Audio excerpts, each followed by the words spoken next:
কাজিৰঙা ৰাষ্ট্ৰীয় অভয়াৰণ্যৰ মাজেৰে পাৰ হৈ যোৱা ৰাষ্ট্ৰীয় ঘাইপথত এয়া মই য'ত থিয় হৈ আছোঁ ইয়াৰ সোঁহাতে এয়া সম্পূৰ্ণ কাজিৰঙা। আপোনালোকে ভিডিঅ'ত সম্পূৰ্ণ কাজিৰঙা ইয়াৰ পৰা হয়তো দেখা নাপাব, মুঠতে এইবোৰ কাজিৰঙাৰ ভিতৰতে পৰে। এই যে ঘৰবোৰ মানে গছবোৰ দেখিছে, এই গছবোৰ মানুহৰ ঘৰৰ গছ আছিলে। আপোনালোকক মোটামুটি ধৰক প্ৰায় 7.5 বছৰমান আগলৈ লৈ যাব খুজিছোঁ, 2016 চনলৈ লৈ যাব খুজিছোঁ। ইয়াত মানুহৰ ঘৰ আছিল। আপোনালোকে মনত পেলাওক যে বিজেপি দলৰ চৰকাৰ, সৰ্বানন্দ সোণোৱাল ডাঙৰীয়াৰ চৰকাৰ অহাৰ পিছত বাংলাদেশীয়ে কাজিৰঙা ভৰ্তি হৈ গৈছে আৰু সেই বাংলাদেশীক এভিকশ্যন কৰিব লাগে, উচ্ছেদ কৰিব লাগে, তেনেকুৱা এটা কথা চৰকাৰৰ ফালৰ পৰা, বিজেপি দলৰ ফালৰ পৰা খুব চিঞৰ বাখৰ কৰা হ'ল। আৰু কাজিৰঙাত বহুত মানুহৰ একজেক্ট নাম্বাৰটো মোৰ মনত নাই, মই অকণমান চাব লাগিব। মুঠতে 200 কিমান নে 300 কিমান ঘৰ মানুহক ইয়াৰ পৰা উচ্ছেদ কৰা হৈছিল। ইয়াতে তাৰে কেইটামান ঘৰ আছিল। এই যে গছবোৰ দেখিছে, এইবোৰ তাৰে সেই মানুহবোৰ যিবোৰক উচ্ছেদ কৰা হৈছিল, সেই মানুহবোৰৰ ঘৰ ইয়াত আছিল। এইবোৰ উচ্ছেদ কৰা হৈছে। আৰু এখন গাঁও ইয়াৰ পৰা ঠিক সেইফালে আৰু প্ৰায় আধা কিলোমিটাৰতকৈ অকণমান কম হ'ব, সেইখিনি জেগাত গাঁওখন আছিল, এতিয়া নাই। এতিয়া এইখিনি সম্পূৰ্ণ কাজিৰঙাৰ ভিতৰত। এতিয়া আপোনালোকে মোক নাহাঁহিব, আপোনালোকক মই সেই বাংলাদেশখন দেখুৱাম, যিখন বাংলাদেশলৈ কাজিৰঙাৰ এই মানুহবোৰক, এই যিমান মানুহ ইয়াত উচ্ছেদ কৰা হৈছিল, সেই মানুহবোৰক খেদি পঠিওৱা হ'ল। যে উচ্ছেদ কৰাৰ পিছত বাংলাদেশলৈ গুচি গ'ল মানুহবোৰ, খেদি পঠিওৱা হ'ল। সেই বাংলাদেশখন আপোনালোকক মই এতিয়া দেখুৱাম। এতিয়া মোৰ যিটো ভাইটিয়ে কেমেৰা ধৰি আছে, তাক কৈছোঁ কেমেৰাটো তুমি অকণমান এইফালে ঘূৰাই দিয়া। এই যে আপোনালোকে ইমান হয়তো ভালকৈ নেদেখিব, অকণমান দূৰত আছে, মই এক্সট্ৰাকৈ এটা ফটো মাৰি আপোনালোকক দেখুৱাই দিম। এই যে ঘৰবোৰ দেখিছে পথাৰৰ মাজে মাজে সৰু সৰু টিঙৰ ঘৰ, সেই ঘৰবোৰ এই যে এইফালৰ পৰা উচ্ছেদ কৰি বাংলাদেশলৈ পঠিয়াই দিয়া হৈছিল, সেই মানুহবোৰৰ ঘৰবোৰ। তাৰমানে যি বাংলাদেশলৈ আমাৰ সৰ্বানন্দ সোণোৱাল ডাঙৰীয়াৰ চৰকাৰে কাজিৰঙাৰ পৰা মানুহ উচ্ছেদ কৰি পঠিয়াইছিল, সেই বাংলাদেশখন মাত্ৰ এই নেশ্যনেল হাইৱেটোৰ সোঁহাতে, বাওঁহাতে কাজিৰঙা আৰু সেই বাংলাদেশখন সোঁহাতে। মানে বাওঁহাতৰ পৰা উচ্ছেদ কৰি সোঁহাতলৈ পঠিয়াই দিয়া হৈছে। উচ্ছেদ কৰিছে, মানুহবোৰ গুচি গ'ল আৰু মানুহবোৰ আহি ইয়াতে বসতি স্থাপন কৰিলে। এতিয়া এই মানুহবোৰ যে বসতি স্থাপন তাত কৰিলে আৰু তাৰ পৰা যে উচ্ছেদ কৰিলে, প্ৰতিটো পৰিয়ালক চৰকাৰে কম্পেনচেশ্যন দিছে, প্ৰতিটো পৰিয়ালক ক্ষতিপূৰণ দিছে। যদি মানুহক ক্ষতিপূৰণ দিবলগীয়া আছিল, তেতিয়াহ'লে উচ্ছেদ কৰিছিল কিয়? আৰু যদি উচ্ছেদ কৰিছিল, তেতিয়াহ'লে ক্ষতিপূৰণ কিয়? যদি উচ্ছেদ কৰিছিল কাজিৰঙাৰ পৰা বাংলাদেশী খেদিবৰ কাৰণে, তেতিয়াহ'লে সেই মানুহবোৰ আকৌ ৰাস্তাৰ সিটো পাৰলৈ গুচি গ'ল, তাৰো একো খবৰ নাই। যদি তেওঁলোক ৰাস্তাৰ ইটো পাৰে গুচি অহাৰ কাৰণে তেওঁলোকক খেদিব পৰা নাই, তাৰমানে তেওঁলোক বাংলাদেশী নহয়, তেওঁলোক ইয়াৰ হয়তো নাগৰিক। তেওঁলোকৰ নিশ্চয় কিবা কিবি তেওঁলোক ভাৰতীয় নাগৰিকে নিশ্চয় হ'ব, নহ'লে খেদিব নোৱাৰে। এই মই কথা পাতি থকা দেখি এজন চাচা ইয়াত উপস্থিত হৈছে। চাচাজনৰ লগত মই কথা পাতোঁ। চাচা, আপুনি কি দেখি ইয়াত আগবাঢ়ি আহিল? কৈ আছে যে বাংলাদেশী গাঁও এখন। হয়, নহয় মই কোৱা নাই, মই কৈছোঁ যে চৰকাৰে যে সেইটো ফালৰ পৰা উচ্ছেদ কৰিছিল বাংলাদেশলৈ পঠিয়াবৰ কাৰণে, মানুহবোৰতো সেইফালৰ পৰা উঠি এইফালে গুচি আহিল, এইবোৰ বাংলাদেশী কেনেকৈ হ'ল? তাৰমানে আছিলো, আমি ইয়াত আছিলো, এইখন আমাৰ গাঁও। অঁ, আপোনালোকৰ গাঁও? আমাৰ গাঁও। আপোনাৰ কি নাম? বুজা নাই? অঁ, এখন গাঁৱত আমাৰ জন্ম। অঁ, এখন আমাৰ জন্ম। হয়। এখন স্কুলত পঢ়া আমি। অঁ, অঁ, ইয়াত স্কুল আছিলে? এইটো গভৰ্ণমেণ্ট স্কুল। অঁ, বুজা নাই? এইটো বাংলাদেশী বাহানা নহয়। অঁ, এইটো বাংলাদেশী বাহানা নহয়। অঁ, এইটো হিমন্ত চৰকাৰৰ মানে মুঠত উঠিছো। নাই, তেতিয়াতো সৰ্বানন্দ সোণোৱাল চৰকাৰ আছিল। হে? সোণোৱাল চৰকাৰ আছিল? নাই নাই নাই, আমাৰ এইজন চৰকাৰ। নাই, তেতিয়া 2016 চনত সোণোৱালৰ চৰকাৰ আছিল, সৰ্বানন্দ সোণোৱাল চৰকাৰ আছিল।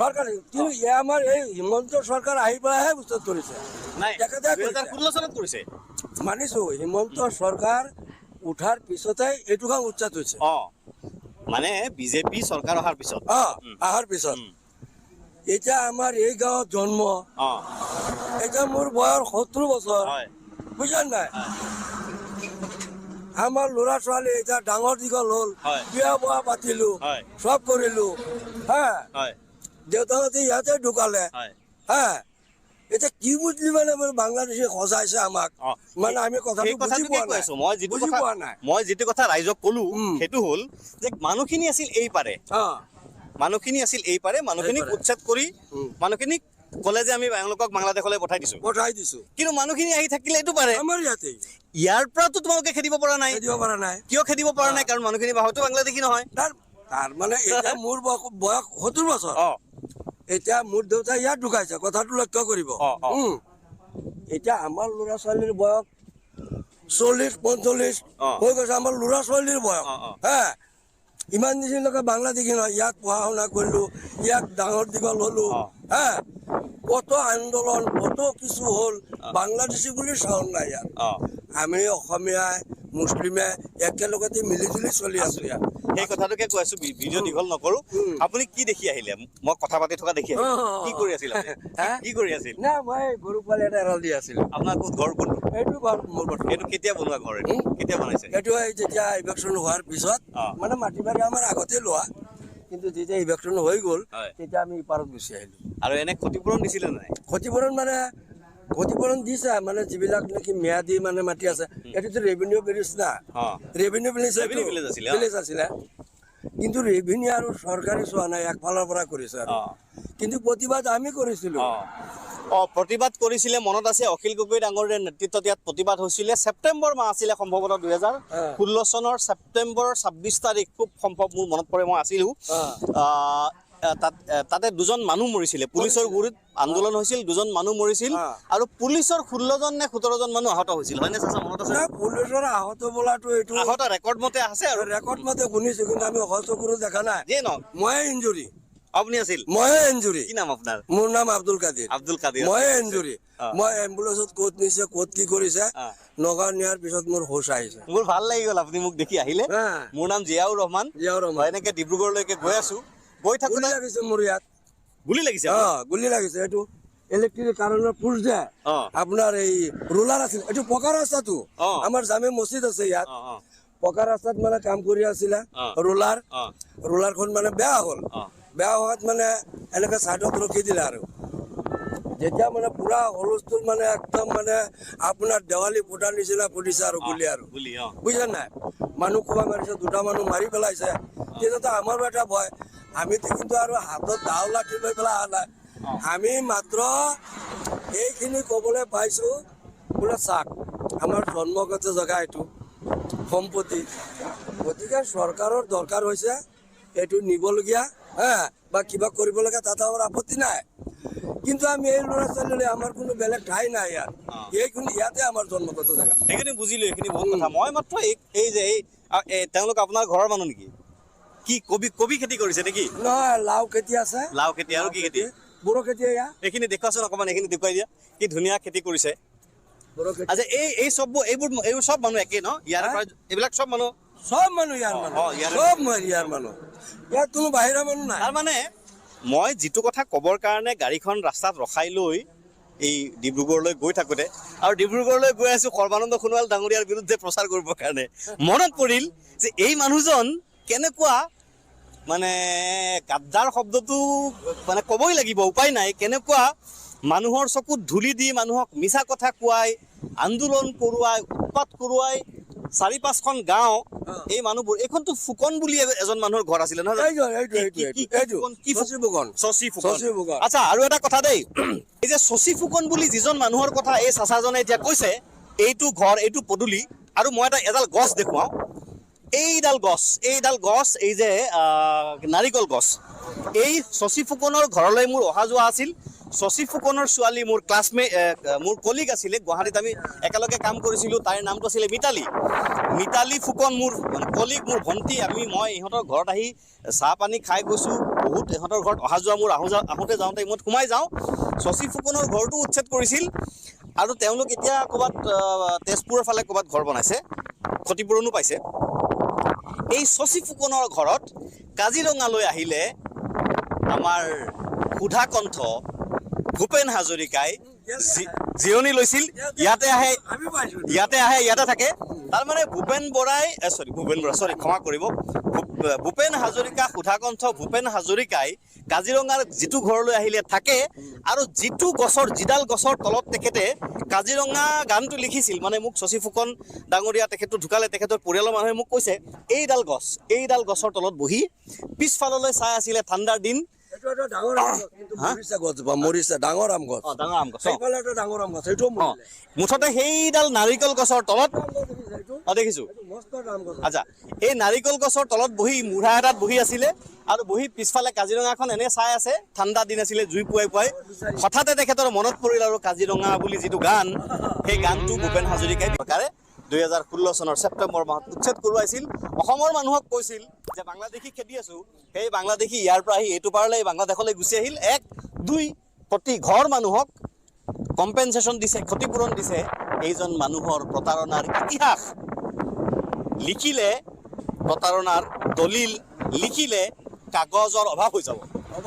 ডিব্ৰুগড়লৈ গৈ আছো, এটা এটাকে কম সৰ্বানন্দ সোণোৱাল ডাঙৰীয়া কেনেকৈ এগৰাকী মুখাধাৰী, এগৰাকী অত্যাচাৰী ব্যক্তি কিমান মানুহক শেষ কৰিলে, কিন্তু ৰাইজৰ উপকাৰ কিন্তু একো কৰিব নোৱাৰিলে, নিজৰ চকীখন বচাব নোৱাৰিলে। যিজন মানুহৰ লোকসভা ৰাজ্যসভা নিৰ্বাচনৰ কাৰ্যকাল এতিয়াও 3.5 বছৰ আছে। তেওঁ যদি ডিব্ৰুগড় লোকসভা নিৰ্বাচনত হাৰি যায়, তেওঁৰ সাংসদ পদটো নাথাকিব, সাংসদ পদটো গুচি নাযায়, তেওঁ সাংসদ হৈয়ে থাকিব। ধৰি লৈছো দিল্লীত আকৌ চৰকাৰ আহিল, তেখেত সাংসদ হোৱাৰ দৰকাৰ নাই, আকৌ মন্ত্ৰী হ'ব পাৰিব। কেৱল লুৰিণজ্যোতি গগৈ ডাঙৰীয়াক পৰাস্ত কৰিবৰ কাৰণে। চাওক, লুৰিণজ্যোতি গগৈ এটা এনেকুৱা ল'ৰা, যিটো ল'ৰাই জাতিৰ কাৰণে ত্যাগ স্বীকাৰ কৰি কাম কৰিছে। সেই ল'ৰাটোৰ এই ত্যাগ, এই কাম, তেখেতৰ এই প্ৰতিভা, জাতিৰ প্ৰতি দায়বদ্ধতা, সেইবোৰক উফৰাবৰ কাৰণে, সেইবোৰক নিঃশেষ কৰিবৰ কাৰণে সৰ্বানন্দ সোণোৱাল ঢাল হৈ ডিব্ৰুগড়লৈ আহি আছে। মই কাজিৰঙাৰ মাজেৰে চাচা এনেকৈ গৈ থাকোঁতে হঠাৎ মনত পৰিল এই গছবোৰ দেখি। মই ড্ৰাইভাৰক ক'লোঁ গাড়ীখন ঘূৰাই আনিলোঁ, আনি পেলাই ইয়াক ক'লোঁ যে গাড়ীখন সেইখন ৰাখিছে দূৰত গাড়ীখন, আৰু মই ইয়াতে ভিডিঅ'টো বনালোঁ। আপুনি বহুত বহুত ধন্যবাদ আপোনাক, আপুনি মোক দেখি পেলাই একবাৰে আহি গ'ল। হা, এই কিমান পৰিয়াল আছিল মনত আছেনে? কিমানটা পৰিয়াল আছে? মই পাহৰিছোঁ। 248 নে 348? 400 পৰিয়াল। 400 পৰিয়াল আছে। ইয়াৰে আব্দুল হামিদ বুলি এজন মানুহ আছিল, হাৰমতিত আছে। হাৰমতিত আছে ন, মই চিনি পাওঁ। আমাৰ গাঁৱৰ একলগত ঘৰ। একলগত ঘৰ। মই আহিছিলোঁ তেতিয়া, সেইদিনাখন মই ইয়াতে আছোঁ। এনিৱেজ, আজিলৈ ইয়াতে সামৰণি মাৰিছোঁ। চাচাজনক ধন্যবাদ। ফুকনৰ মাটি। হা, এইটো ফুকনৰ মাটি। শশী ফুকনৰ মাটি আপোনালোকে লৈছে। এয়া কাজিৰঙাত তেতিয়া হিন্দু আৰু মুছলমান উভয় সম্প্ৰদায়ৰ মানুহে তেওঁলোকৰ ৰেভিনিউ ভিলেজত নিজৰ মাটিত ঘৰ বছৰ তাত আছিল। এই সৰ্বানন্দ সোণোৱাল ডাঙৰীয়া আহি এই উচ্ছেদটো কৰি হিন্দু মুছলমানক ভাগ ভাগ কৰি, বিভাজিত কৰি, হিন্দু মুছলমানৰ মাজত থকা এই সম্প্ৰীতিৰ এনাজৰীডাল ছিঙিবৰ চেষ্টা কৰি, আৰু তাৰপিছত অসমৰ ৰাইজক চকুত ধূলি দি আমাৰ এই জেগাত যিটো এটা মিলা প্ৰীতি আমাৰ হিন্দু মুছলমান বা আছিলে, বুজিছে নাই, কোনো জেগাত পোৱা নাই। মানে মই 2016 চনৰ ছেপ্টেম্বৰ বাতৰি কাকত আপোনালোকে ডিষ্ট্ৰিক্ট লাইব্ৰেৰীত পাব। গুৱাহাটীত ডিষ্ট্ৰিক্ট লাইব্ৰেৰীত আছে, গুৱাহাটী কলাক্ষেত্ৰত আছে, DIPR অফিচত আছে। এই পুৰণা পেপাৰবোৰ চাই ল'ব। তেতিয়া টিভি আছিল, কিন্তু ইমান বেছি এক্টিভ নাছিল। তথাপি আপোনালোকে চাব, যদি ইউটিউবতো ভিডিঅ'বোৰ পাব, চাব, মনত পেলাব। যদি আমাৰ চন্দ্ৰপ্ৰসাদ চাহাব থকালৈকে, যদি থকাহেঁতেন, তেতিয়াহ'লে সৰ্বানন্দ সোণোৱালে এই ঠাই ইলেকশ্যন কৰিব নোৱাৰে। দেখা যেজন মানে বহুত শক্তিশালী, মানে ক্ষমতা থকা মানুহ আছিলে। দিল্লীলৈকে চিট আছিল। এনিৱেজ, মই দীঘলীয়া নকৰোঁ ভিডিঅ'। লগতে মোৰ ঘৰ চন্দ্ৰ